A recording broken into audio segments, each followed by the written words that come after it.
안녕하십니까. 11월 11일, 11월 11일 토요일. 저희 오늘 이제 중요한 말씀 드릴게요. 국제사회가 기다리는 파이코인 ICO, 파이코인 상장을 지금 국제사회가 모두 다 기다리고 있습니다. 비트코인이 많이 오르고 있기 때문에 파이코인 상장도 지금 국제사회가 국제금융, 국제경제, 이런 국제지정학적인 변화, 이런 거를 다 볼 때 빨리 지금 이것이 상장이 되면 좋겠다라는 사람들이 많이 나오고 있습니다. 제 얘기가 아니고 아주 전문가적인 그런 제가 즐겨 보는 그 영국의 어떤 국제 전략가인데 이제 그분 영상에서 이제 보고서 만드는 겁니다. 국제사회가 기다리는 파이코인 ICO. 자, 한번 왜 그런가 한번 보자고요. 조금 전에 제가 메일을 열어봤더니 이제 한 분이 저한테 그 메일을 주셨는데, 날씨가 추워진다. 10개월 전에 이제, 이분과 아내분이 KYC 등록을 했다. 그렇게 이제 생각을 하고 이제 매일매일 번개를 치게 되면은 이런 게 표시가 된다. 문장에 나와 하단에 동의 수락을 클릭을 해야 되는데 휴대폰이 아래로 내려가지 않는다. 아내는 동의 수락을 했다. 저와 아내는 초기 파이 등록을 할 때 한글로 이름을 기록했고 KYC 등록할 때는 여권의 영문으로 이름을 등록했습니다. 이게 여기서 착오가 생긴 거죠. 검증인에게 어떻게 연락을 해야 하는데 이런 문제를 상의하고 싶습니다. 시간이 되시면 회사로 찾아뵐 수 있을까요? 예, 오시면 됩니다. 제가 통화하고 약속하면 되고, 제가 수요일날은 2시부터 수업이 있으니까 수요일날은 제가 한 3시 반부터 4시 사이에 시간이 되고요. 토요일은 12시 반에 수업이 있으니까 아무튼 그렇게 하시면 됩니다. 그래서 이걸 말씀을 드릴게요. 지금 이제 이런 게 나온다라는 거거든요. 이런 게 이제 나오고, 여기 보게 되면은 이제 이름이 지금 안 맞는다. 그래서 이거를 지금 검증을 하려고 그러는데 문제가 있다.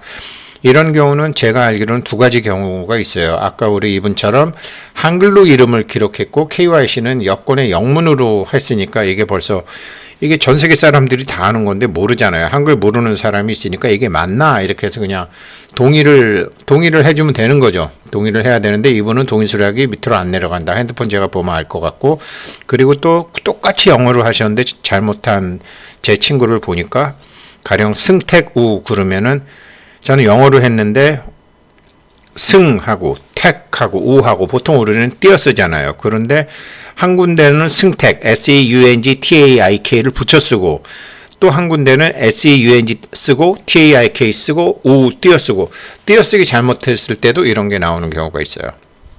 그래서 이제 밑으로 하시면 될 거고, 우리 이영훈님 그렇게 하시면 될 거고, 안 되시면 한번 오시면 되고요. 수요일은 제가 수업이 2개 있는 날이라 갖고 좀 바쁘긴 해요. 그렇습니다. 연락하고 오시면 되겠고요. 이제 오늘의 본론으로 들어가서, 지금 이제 왜 국제사회에서 지금 세계가 지금 시끄럽잖아요. 이 동아시아 쪽 시끄럽고, 저 유럽 쪽 시끄럽고, 중동 쪽 시끄럽고, 이제 그렇죠. 이 답을 못 찾은 국제금융의 문제가 있는데, 이게 이제 파이의 내부 목표일 거예요.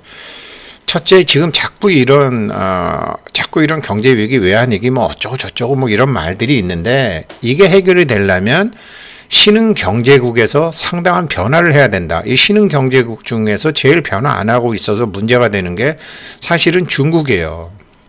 스스로 G2를 하고 있는데 변화를 안 하죠. 환율 조작하고 그렇잖아요. 그래서 그래서 이제 결국은 자기네들이 그것 때문에 고생을 하는 거죠. 첫째, 신흥 경제국에서 상당한 변화를 해야 된다. 두 번째, 외환 시스템과 국제 금융에 이게 경향이 잘 연결되어야 한다.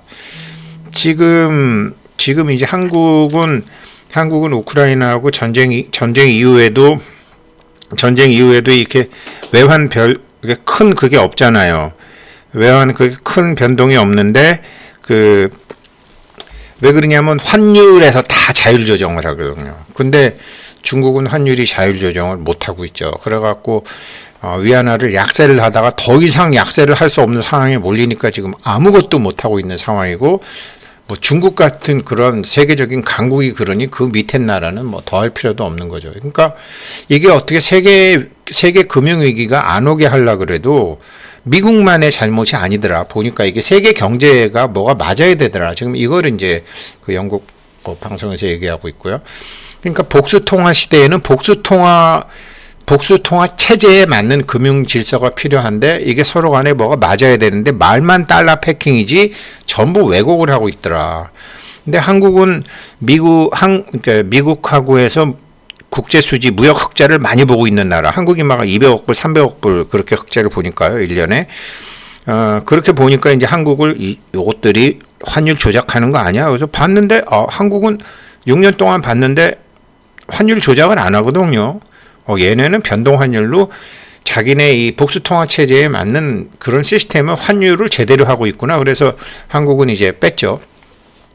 그래서 결국은 그리고 이제 가장 지금 이제 자국 통화로 돈을 빌릴 수 있어야 된다. 이게 통화가 안정이 되면 그렇게 되잖아요. 서로 연결이 되면. 근데 지금 자국 통화로 돈을 빌릴 수 없으니까 달러로 빌리고 유로화로 빌리고 뭐 하면 좀 찝찝하지만 위안화로도 빌리고 엔화로도 빌리고 하잖아요. 가령 예를 들어서 우리나라가 IMF 때는 한국이 이제 국가 부도가 났으니까 아마 트리플 C 마이너스 이 정도 됐을 거예요.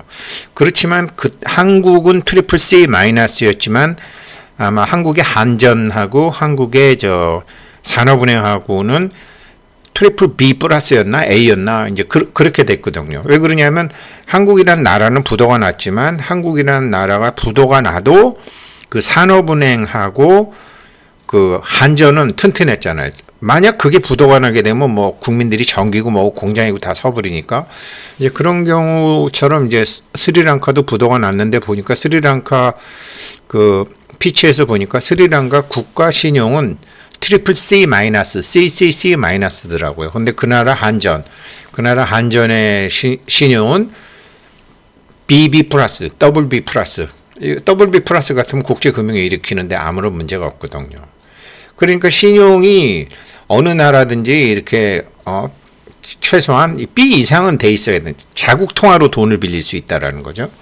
이렇게 돼야지 금융위기가 안 온다. 그리고 그렇게 돈을 그냥 그렇게 뭐 자국 통화로 돈을 빌린다라는 게 우리가 스리랑카 돈, 한국 돈, 이렇게 빌린다는 게 아니라 이거를 증권의 형태로 자본을 받아들일 수 있어야 된다. 그러니까 산업은행이 우리도 IMF 때 산업은행이 상금채, 산업금융채권 발행하잖아요. 그 다음에 한전도 한전채 발행하잖아요. 이렇게 해서 이렇게 한전채, 상금채를 발행을 해서 그것 자체로 외국인들이 그걸 사는 거죠.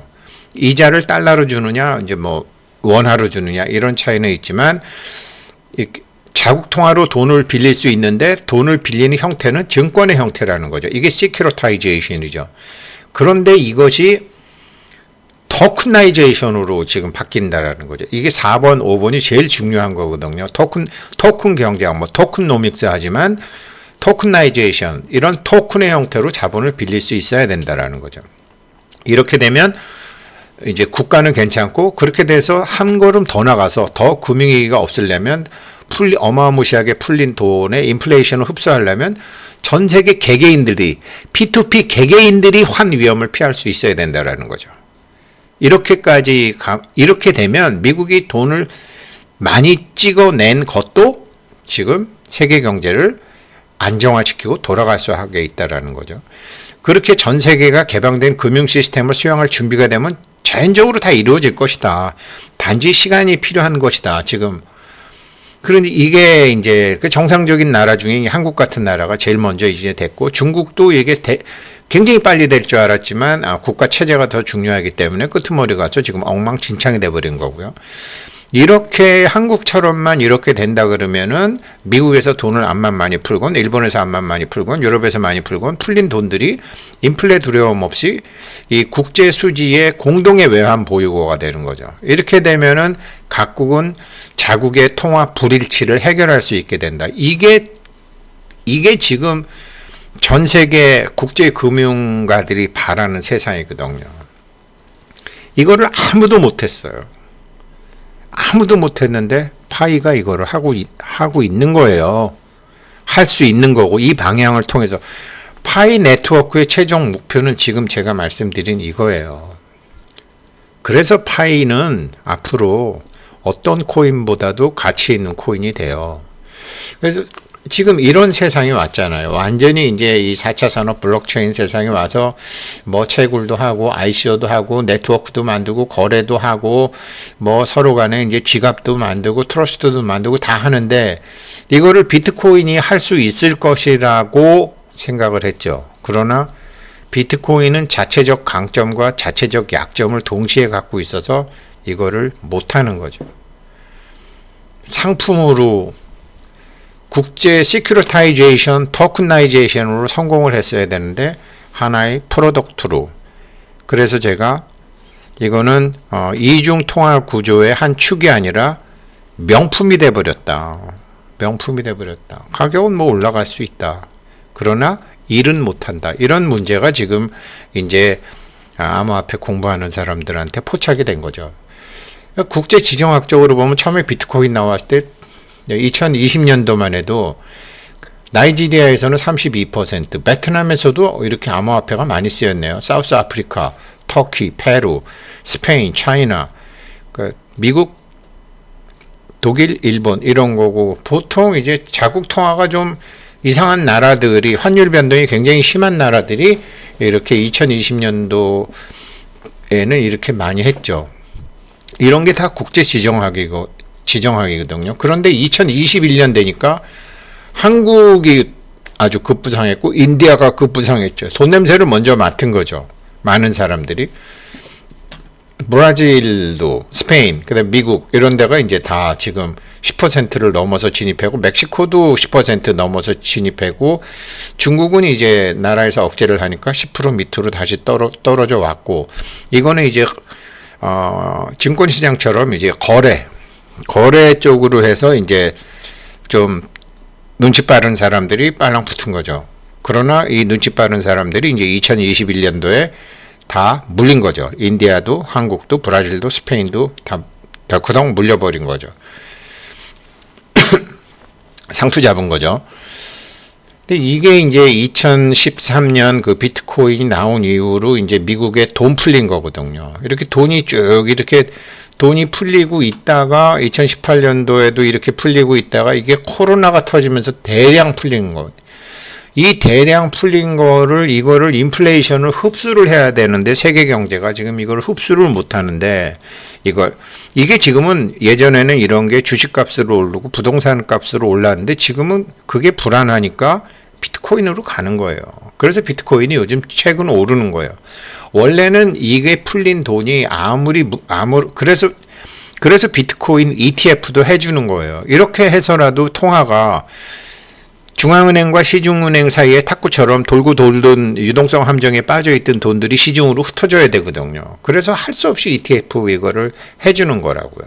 그러나 그렇게 해갖고는 이 세계 경제의 구조적인 위험성이 해결이 안 되는 거죠. 인플레이션을 흡수를 해줘야 되는데 인플레이션 흡수를 못하는 거죠.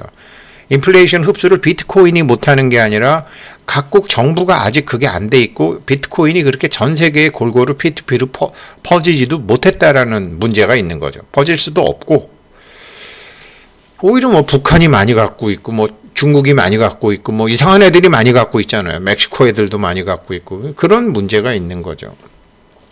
그래서 이 문제를 어떻게 해결할 것이냐. 지금 뭐 통화 걷어들인다 그래봐야 지금 언발의 오줌 누기지 지금 풀린 돈을 이렇게 줄이고는 있는 거예요. 줄이고는 있지만 이게 지금 상당히 좀 내려와 주든지 누가 이거를 흡수를 해줘야 되거든요.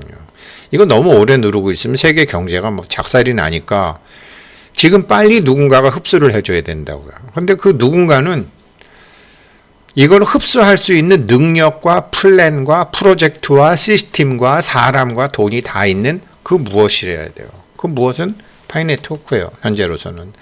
파이네트워크 지금 보니까 뭐 36불 IOU 가격에서 그래요.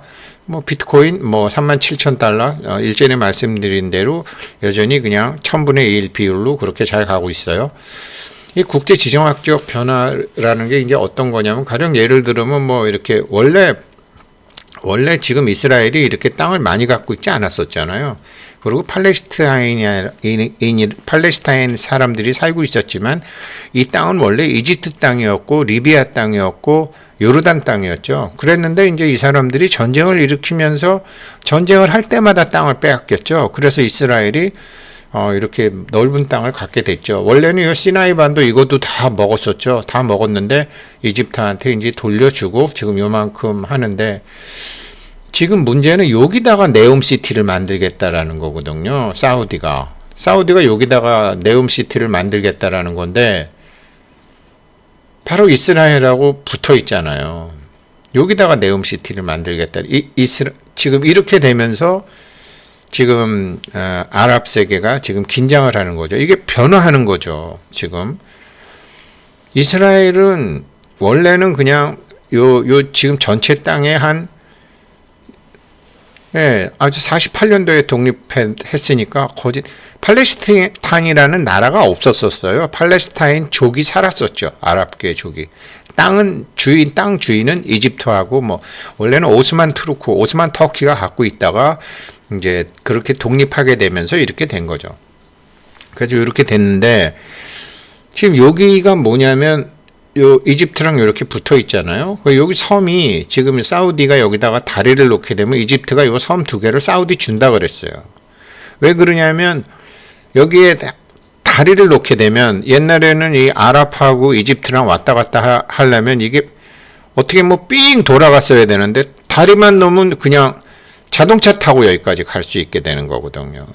네옴시티. 그러면 이집트하고도 연결이 되고 지중해하고도 연결이 되고 지금 여기다가 세상이 모든 게 다 연결돼. 오죽하면 이집트가 이 시나이 반도도 이스라엘한테 뺏겼다가 돌려받았지만 이거를 지금 그러면 섬 그거 니네 2개 줄게. 왜 그 대신 배가 아닌 비행기가 아닌 자동차로 컨테이너로 사우디아라비아하고 다 연결이 되고 여기다가 지금 어마무시한 돈을 들여갖고 네옴시티를 개발한다고 그러니까 이집트도 좋은 거죠, 이게. 이런 큰 변화가 일어나니까 이제 아랍에서도 문제가 생기는 거죠. 지금 이 국제 지정학이라는 것은 판을 크게 보고서 위에서 놓고 보는 거죠. 어디 한 군데가 아니라 러시아, 우크라이나도 있고 뭐 그다음에 아프가니스탄 문제도 있었고 지금 이집트하고 하마스하고 이스라엘 문제도 있었죠. 그리고 뭐 지금 여기 중국하고 문제, 뭐 남중국해 문제가 이게 전부 같이 일어나는 거죠. 이런 국제사회가 이렇게 불안할수록 국제금융이 불안해지고 국제금융이 불안해지면 국제경제도 불안해지고 이러면 통화정책 같은 거 다 문제가 되는 거죠. 왜냐? 환율 때문에요. 환율 때문에 안 돼. 환율 때문에 불안해지는 거예요. 자국 통화로 돈을 빌리고 자국 통화가 왔다 갔다 할 수 없으니까. 그래서 이게 비트코인이 처음 나왔을 때 증권으로 실패했지만 이거로 될 수도 있겠다 했는데 너무나 불행히도 돈 가진 사람들이 먼저 냄새를 맡아가지고 75%를 다 갖고 있으니까 안 되는 거죠. 파이코인 정책 보세요. 자기네들이 20% 갖고 80%는 이렇게 시장에 분산 정책을 하는 거죠. 시장을 키워야 되는 거잖아요. 근데 이게 돈 있는 사람들이 75%를 갖고 시장에다가 이게 25% 풀으니 이게 되겠느냐고요. 그래서 이제 그런 문제로 지금 이제 파이가 지금 국제 경제에서 굉장히 주목받고 있는 코인으로 되는 건데 이게 금융 문제, 정치 문제뿐만 아니라 기후 문제도 그렇잖아요. 여기서 무슨 문제가 생기면 이게 다 연결이 돼 있는 거잖아요. 세계의 이 지구 환경이라는 게 다 서로 간에 연결이 돼 있는데 이게 흐름이 원활해야 되는데 이게 흐름이 그렇게 원활하지 않은 문제가 있는데 국제 경제에서 그 원인이 뭐냐? 환율이라는 거죠.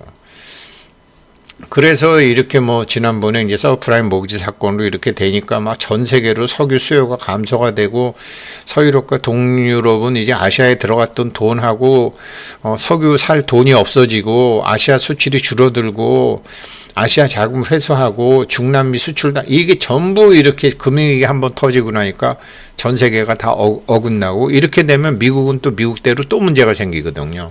이런 문제가 파이 네트워크에서 230개국 암호화폐 만든다 그러면서 일단 답이 나온 거야. 한 1년 전에. 근데 어떻게 하나를 지금 전부 지켜보고 있는 거예요. 저 친절한 스카이님이 제가 며칠 전에 했던 거를 또 이렇게 해서 이분이 먼저 올리셨네. 번역해서 10월 12일 날 먼저 이렇게 해주셨고 저는 다른 거 보고 또 이렇게 했어요. 이게 무슨 소리냐. 현재까지 국제 세계가 답을 못 찾은 문제들이 미국이 지금처럼 이렇게 고금리 정책을 하면은 신흥국에 있던 돈이 선진국으로 대부분 다시 갈 거 아니에요. 지금 우리나라 금리보다 미국 금리가 높아요. 중국 금리보다 미국 금리가 높아요. 그러니까 중국에 들어갔던 돈이 다 미국으로 가는 거예요. 한국에 있던 돈은 미국으로 안 가요. 한국 자체가 지금 또 중국 걸 대체하고 있으니까. 그러니까 중국이 지금 이게 신흥국에서 선진국으로 자본 유입이 되는 이유가 이게 환율하고도 관련이 있고 미국의 고금리 정책하고도 관련이 있다고요. 미국이 고금리 정책 왜 하죠? 자기네들이 살으려고. 이렇게 되다 보니까 또 다시 국가 간 부익부 빈익빈이 생기다 보니까 또 국제 지정학이 흔들리고 이런 사이에 우크라이나 전쟁 터지고 이런 사이에 하마스하고 이스라엘 전쟁 터지고 이런 사이에 이란 이라크 문제가 막 생기는 거죠. 이럴 때마다 국제 정치와 경제는 요동을 치는 거죠. 그래서 거기다가 이게 미국도 뭐 조그만 한국도 한국 사람이라 그러죠. 똑같은 한국이 아니라 이런 한국 저런 한국 주장하는 게 다른 것처럼 미국도 고립주의를 주장하는 세력이 만만치 않기 때문에 신흥국이 더 불안한 거죠.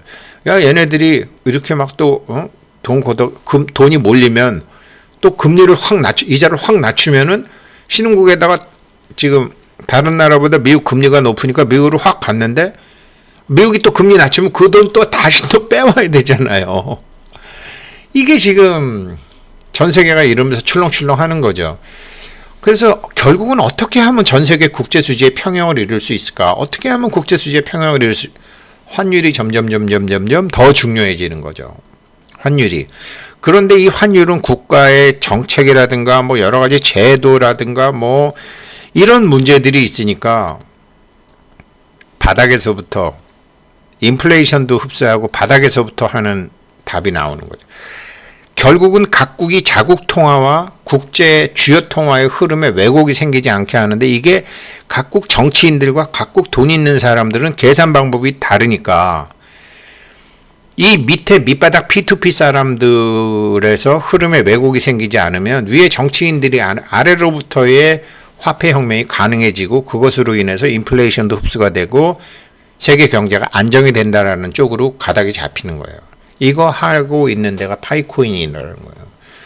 그래서 답을 못 찾은 문제 파이코인 내부 목표의 5번째. 증권의 형태로 자본을 받아들일 수 있어야 되는데 이게 토큰이에요. 이게 파이코인 상장으로 이게 되는 거예요. 그러면 전반적으로 다 풀리죠. 네, 일단 여기까지 오늘 말씀드리겠습니다. 감사합니다.